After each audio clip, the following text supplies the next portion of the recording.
Bismillahirrahmanirrahim. Assalamualaikum warahmatullahi wabarakatuh.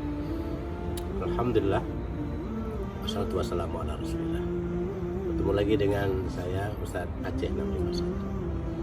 Ada dalam satu riwayat dalam kitab Haliyatul Auliya, ada seorang wali bertemu dengan virus yang sangat-sangat mematikan. Pada saat itu disebut dengan taun. Timbul dialog di antara mereka. Kata wali, wahai virus, mau kemana kalian? Kami diperintahkan oleh Allah untuk menuju sebuah negara Damaskus, katanya. Dan ada berapa korban yang harus kamu korbankan nanti di sana?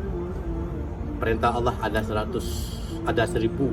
1000 jiwa manusia yang akan mati dengan virus ini, katanya. Dan berapa lama kalian di sana? Ada 2 tahun, wahai wali. Setelah perjalanan demi perjalanan, kembali virus dan bertemu. Setelah 2 tahun berlalu, ketemu lagi virus dengan wali Allah itu. Dan wali Allah pun juga bertanya, wahai virus, kenapa? Bukankah kalian dulu menyatakan bahwa kalian selama 2 tahun di sana cuma hanya 1000 jiwa manusia? Namun kok hari ini ada 50.000 jiwa yang kau korbankan? Ada apa ini? Apakah kamu bertentangan dengan perintah Allah?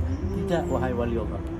Kami cuma hanya mengantarkan 1000 manusia, yang 40.000 manusia itu mati karena menghadapinya dalam keadaan panik.